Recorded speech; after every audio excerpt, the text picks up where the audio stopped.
আপনি নিশ্চয়ই খেয়াল করবেন, বিগত 15 বছরে এমনও সড়ক এবং যোগাযোগ মন্ত্রী আমাদের ছিল যার নাম লোকেরা দিয়েছিল যাত্রী খেকো মন্ত্রী। যে যাত্রী খেকো মন্ত্রীদের জাতাকলে বিগত 15 বছরে 1,07,000 যাত্রী জীবন হারাতে হয়েছে।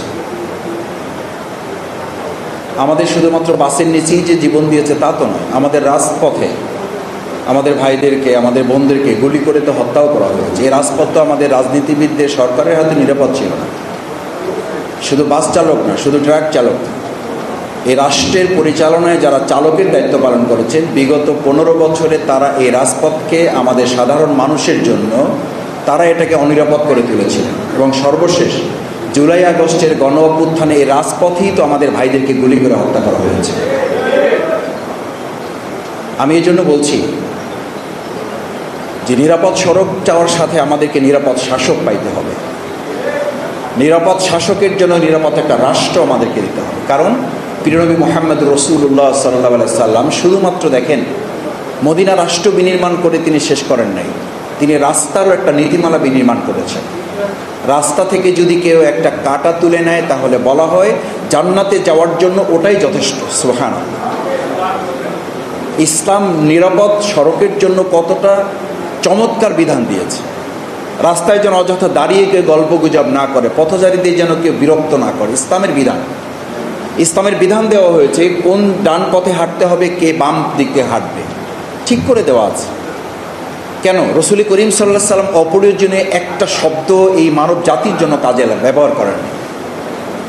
আজকে অত্যন্ত দুর্ভাগ্যজনক না? আমি রাষ্ট্রের কথা কেন বলছি? এই নিরাপদ সড়কের জন্য রাষ্ট্রের প্রসঙ্গ তো এখন খুব প্রাসঙ্গিক ব্যাপার। আমাদের এই গত কয়েকদিন আগে চট্টগ্রাম থেকে ঢাকায় ফেরার পথে বৈষম্য বিরোধী আন্দোলনের 2 জন সমন্বয়ক,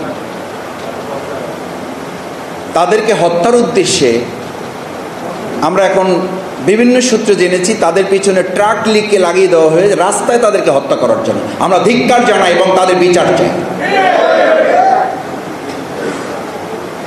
এবং আমাদেরকেও, আমি এটা এখানে বলছি এজন্যই যে সাংবাদিক বন্ধুগণ এখানে আছেন, প্রশাসনের লোকেরা ফোন করে গোয়েন্দা তথ্য থেকে আমাদেরকে জানানো হয় যে আপনারা চলাফলে, হাঁটা চলায়, গাড়ি ব্যবহারে আপনারা সতর্ক থাকবেন। আমি বললাম কেন, কি হয়েছে ভাই?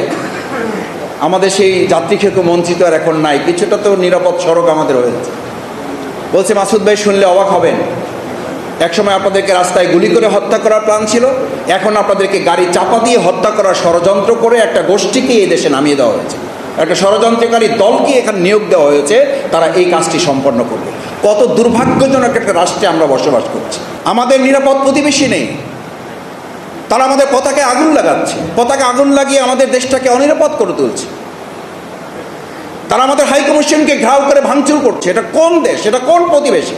এই প্রতিবেশী শুধু বাংলাদেশের জন্য, এটা গোটা পৃথিবীর জন্য একটা উদ্বেগ উত্তরণটা তৈরি করেছে তারা। এরকম একটা প্রতিবেশী শুধু বাংলাদেশের জন্য বিপজ্জনক নয়, গোটা পৃথিবীর জন্য তারা একটা বিপজ্জনক রাষ্ট্রে পরিণত হয়েছে।